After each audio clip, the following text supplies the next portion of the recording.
രാജേഷ് ചിറപ്പാട്, ഈ ശബരിമലയിലെ വീഴ്ചയുടെ ഉത്തരവാദിത്വത്തിൽ നിന്ന് ദേവസ്വം ബോർഡിന് അങ്ങനെ ഒഴിഞ്ഞു മാറാൻ പറ്റുമോ? അല്ല, അതിൻ്റെ അകത്ത് ഞാൻ മനസ്സിലാക്കുന്നൊരു കാര്യമുണ്ട്.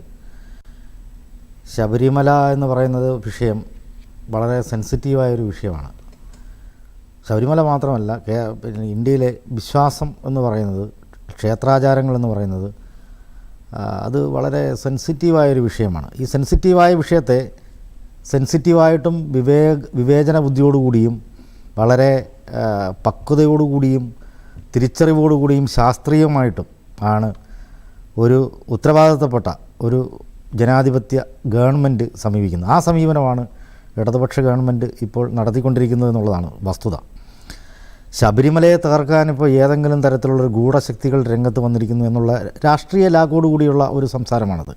ഇപ്പോൾ ആഗോള അയ്യപ്പ സംഗമം അടക്കം നടന്ന് ലോകശ്രദ്ധയാകർഷിച്ച് ലോകത്തിലെ തന്നെ പ്രധാനപ്പെട്ട, ഇന്ത്യയിലെ തന്നെ പ്രധാനപ്പെട്ട ഒരു തീർത്ഥാടന കേന്ദ്രമായി, ഒരു സെക്കുലർ തീർത്ഥാടന കേന്ദ്രമായി, ജാതി മതത്തിനും അതീതമായി വിശ്വാസികൾക്കും അവിശ്വാസികൾക്കും ഒക്കെ വരാൻ പറ്റുന്ന തരത്തിലുള്ള ഒരു തീർത്ഥാടന കേന്ദ്രമായി, അതിനെ ഒരു വലിയ ആകർഷണ കേന്ദ്രമായി ശബരിമല മാറാൻ പോവുകയാണ്. അതിൻ്റെ മാസ്റ്റർ പ്ലാൻ അടക്കം വന്നു കഴിഞ്ഞു.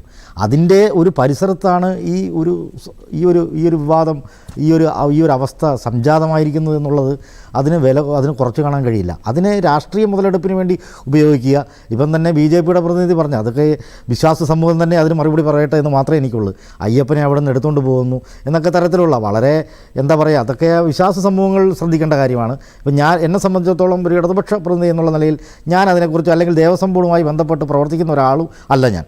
പക്ഷേ ഒരു ഇടതുപക്ഷ മതനിരപേക്ഷ ജനാധിപത്യ സമൂഹത്തിൽ ജീവിക്കുന്ന, കേരളത്തിൽ ജീവിക്കുന്ന ഒരു മനുഷ്യൻ എന്നുള്ള നിലയിൽ ശബരിമലയെ അല്ലെങ്കിൽ അതുപോലുള്ള ജാതി മതത്തിന് അതീതമായി എല്ലാ മനുഷ്യർക്കും പ്രവേശിക്കാൻ കഴിയുന്ന, എല്ലാ മനുഷ്യർക്കും വരാൻ കഴിയുന്ന ഒരു വലിയ തീർത്ഥാടന കേന്ദ്രമായ ഒരു സ്ഥലത്തെ സംബന്ധിച്ചുള്ള ഒരു വിഷയമാണിത്.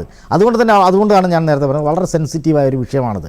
ഇതിൽ ഹൈക്കോടതിയുടെ ഇടപെടലുണ്ട്. ഹൈക്കോടതിയുടെ ഇടപെടലിനെ എവിടെയെങ്കിലും ദേവസ്വം ബോർഡോ മറ്റോ സ്വാഗതം ചെയ്യുകയല്ലേ ചെയ്തിരിക്കുന്നത്?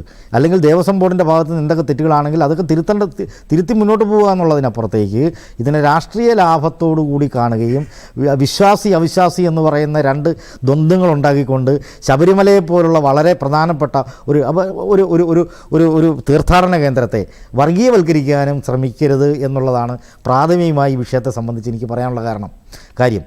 ഈ വിഷയത്തിൽ എന്തെങ്കിലും തരത്തിലുള്ള ഈ സ്വർണ്ണപ്പാളിയുമായി ബന്ധപ്പെട്ടിട്ടുള്ള ഉണ്ണികൃഷ്ണൻ പോറ്റിയെപ്പോലുള്ള ആളുകളെല്ലാം സംശയത്തിൻ്റെ നിഴലിലായി കഴിഞ്ഞിരിക്കുന്നു. അപ്പോൾ ഇങ്ങനെയൊക്കെയുള്ള കുറേ ആളുകൾ ഇതൊക്കെ എന്താണ് ഇവിടെ നടക്കുന്നത്, എനിക്കതിനെ സംബന്ധിച്ച് എൻ്റെ വിശദാംശങ്ങൾ, അവിടെ നടക്കുന്ന കാര്യങ്ങളെ സംബന്ധിച്ച് എനിക്ക് ആധികാരികമായി പറയാൻ കഴിയില്ല. പക്ഷെ ഒരു കാര്യം പറയാൻ പറ്റും, കേരളത്തിൽ ജീവിച്ചുകൊണ്ടിരിക്കുന്ന രാഷ്ട്രീയം നിരീക്ഷിക്കുന്ന ഒരാളെന്നുള്ള നിലയിൽ എനിക്ക് പറയാൻ കഴിയും, ശബരിമല എന്ന് പറയുന്നത് ഇന്ത്യയുടെ തന്നെ വളരെ പ്രധാനപ്പെട്ട ഒരു തീർത്ഥാടന കേന്ദ്രമാണ്.